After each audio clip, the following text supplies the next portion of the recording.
Business refused to refund $40. The courts order him to pay $230. Last September, my wife had planned a wonderful Father's Day present for me. Father's Day is in September in Australia. This was to be my first ever Father's Day as a new dad. So to mark the occasion, my wife had arranged to have our daughter's face laser etched onto a dog tag. However, the day before Father's Day, she received the item back and it was, shall we say, subpar, so she came to me and showed me my present early. Now I have had some experience with shitty retailers before and remembered to always come prepared when disputing the quality of any goods and services. So I set my phone to record all audio and approached the retailer. I explained that my wife was upset at the quality of the engraving and rightfully so. I requested a refund and was immediately met with resistance. To begin with, they blamed the quality of the photo we provided.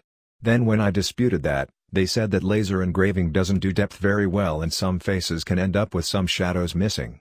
End of conversation. They refused a refund and threatened to call security if I didn't leave. The engraver is located in a mall that I also happen to work in. My wife and I left. We straight away left a less than glowing review on their Google page. This was met with accusations of us being unreasonable and threatening violence. Ours was not the only review to which they had this response. They informed us that the matter had been passed on to the local police and that a restraining order had been applied for. We immediately called all local police stations and were delighted to hear that they had never heard of the company in question. After some thought, and me being the stubborn bastard that I am, I decided to forward the matter onto the local small claims tribunal. A month or so passed and our day in the tribunal had arrived. We honestly weren't expecting the engraver to show up. But lo and behold, there he was. At a civil claims court. In camo pants and a hoodie. We met in a room with a mediator, who told us that it may not be worth chasing a $40 refund from someone who is in short, a dickhead. She warned that it may end up costing more than the service to begin with. But, as mentioned before, I am a stubborn bastard. We pushed forward, opting to go to hearing. This is when we heard some marvelous news from the engraver. Oh, I'm not prepared to go to hearing today, I haven't got any of my evidence. Ding ding ding, we went to a hearing that day, the registrar ruled in our favor and issued a notice of payment. The business was to pay us $40 within 2 weeks. 2 weeks later. No payment. No surprise. During this time, I had been communicating via email with the holder of the engraver's lease, who, in response to my complaint among many others, had decided to terminate the lease, effectively kicking the engraver out of the mall. My man.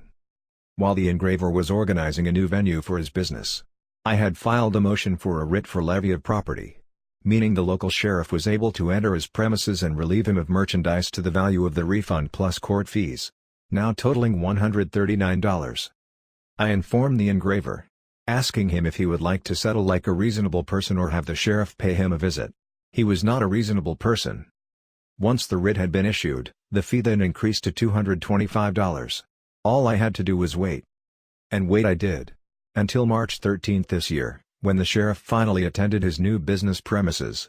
He was offered an ultimatum. Pay the fee, or have merchandise repossessed. Ladies and gentlemen, we got him. The man paid. He was stubborn for 6+ months over a $40 refund. Only to be down $225 plus $5 interest. Radio Shack employees, job at Radio Shack sucks but whatever, it pays decently. I had an annoying coworker, let's just call him A-hole. A-hole was your typical nice guy, had a neck beard and constantly brought in greasy ass food and ate it on the front desk.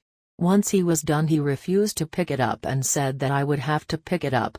I obviously didn't. One day he took it to a whole other level, he had used speakers to blast his loud ass music. I decided to form a plan. I got it. I decided, like the juvenile 17-year-old that I was, I decided to blast hardcore porn. It was set. Business was super slow as usual. Suddenly this nice lady pulled up to the driveway. He paused his music and I ran to the back room, break room. NL, hello, do you have any Route 3, 2, 1? At full blast, hardcore porn exploded from the speaker. It was beautiful. The lady promptly left. A-hole was dumbfounded and I stayed in the back room for a while. He left his uniform and his hat. He left. I realized that I can't do a two-man job while being paid only one man's salary and gave my 2 weeks notice. That was my best day working at Radio Shack. The bad grocery place. I've written before about the good grocery store where I worked in high school. We had a couple of bad customers and a lot of senile seniors, but it was well run with a great manager. The one I worked at for one summer in college was the bad place.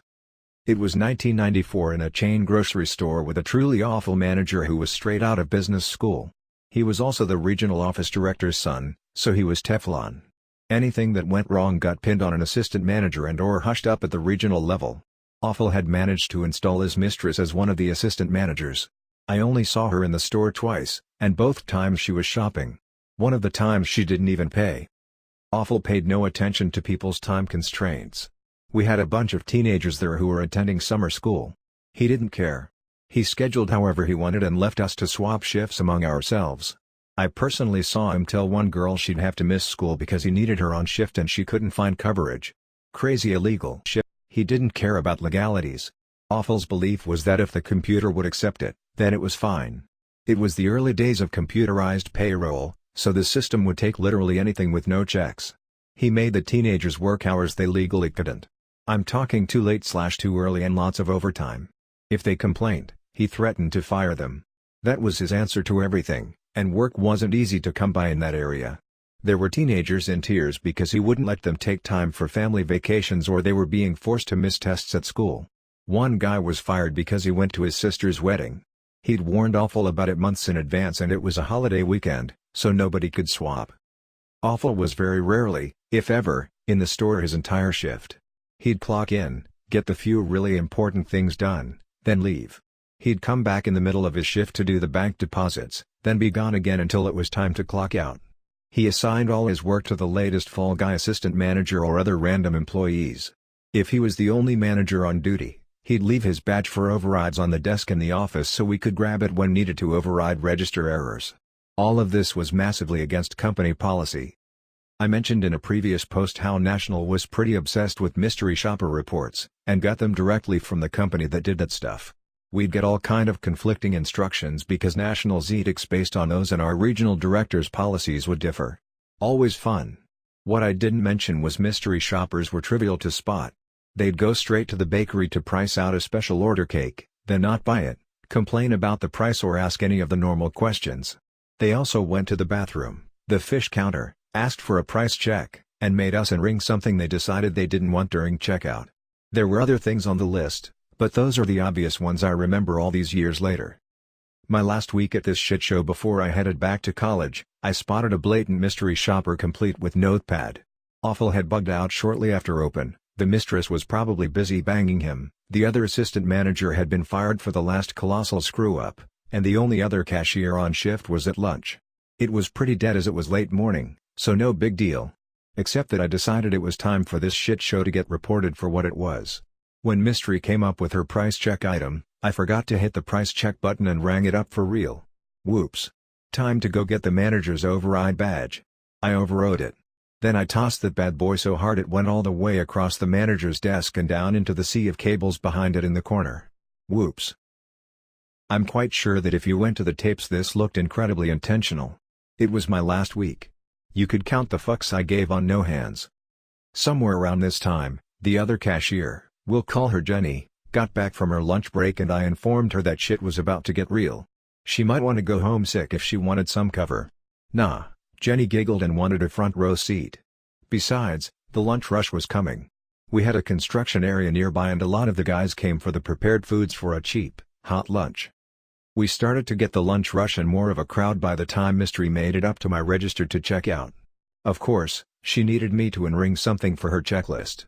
So I flipped on the Help Me Obi-Wan light. Nothing happened. I called for Awful over the intercom by manager first name last name. Jenny caught on real fast and told me to just go get the badge from the office.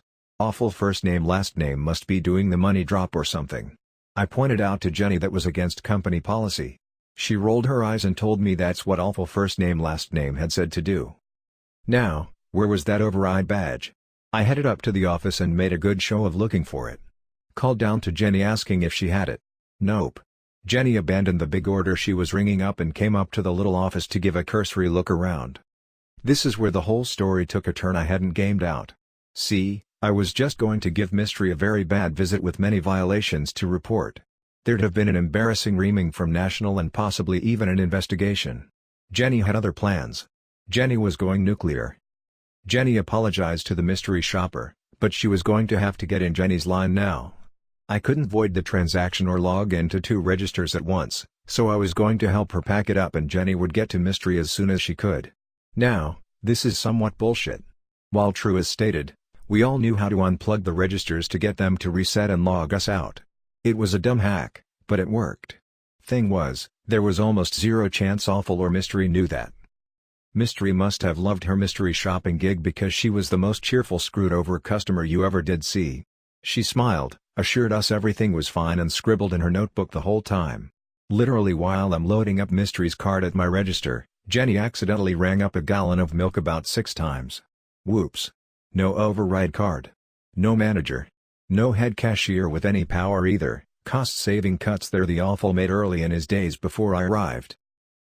We apologized profusely to the customers, but explained we had no idea where Awful was. Offered to check in the back. Sent a bagger out to check the lot in case Awful was on a smoke break. No joy. As this fiasco rolled on, we had a lot of very unhappy customers on our hands, and the downright giddy Mystery who stayed to the bitter end. We were demanded to call a manager. We'd tried all Awful's known numbers. Who's above him? Oh, that's Regional. We were not allowed to call them. Very strict instructions, true, and very against company policy, from manager first name last name, but we can give you their number. Phone's right over there. Many took advantage. We also got yelled at a lot, but in spite of some sympathy for the customers we were loving every second of it. Regional took about 2 hours to get somebody down to the store who could clear the registers. Nobody else in the store had permissions on that system. Awful still hadn't shown up. Regional dude overrode the registers, but by then the damage was done. We'd missed the whole lunch rush. No hot food was sold. Our metrics for the day were going to be unbelievably shitty. Regional dude was on the phone frantically trying to figure out how to cover this mess up for his boss, Awful's father, and decided to blame it on a computer outage. I think they intentionally broke some equipment to help sell that story. Awful rolled in after I clocked out, but I'm told Regional dude was still there doing Awful's job. Awful was unbearable for the next couple days, but I had a foot out the door. Jenny, it turned out, simply didn't care because she'd been doing the work of a head cashier without the pay. It took a few weeks for the fallout to happen, and you bet I kept in touch with Jenny to find out. From this point I only know what Jenny told me as I was back in college a few states away. A few weeks later, an audit team from National came down to investigate. The mystery shopper story hadn't lined up with the computer outage story, and something was obviously hinky. They dug into the books and found all the labor violations for minors working overtime and too early/late. Interviewed the employees and found out about the scheduling during school time problems. Manager absenteeism. No vacation being allowed. Also that the store was constantly short-staffed. No shit, people ran for the hills as soon as they got anything else. Finally that an assistant manager was on payroll full-time, but nobody had ever seen her work. She clocked in and out within seconds of AM every shift he worked, but was never there. Them dots ain't hard to connect. I don't know if they covered up all the labor violations or not, probably, that would have caused massive fines. I was too young to know to report them. However, Awful, his father and his mistress all got fired or resigned quietly. The store reportedly went back to being pretty functional after that. Jenny got a better job and left within the year. I never worked retail again.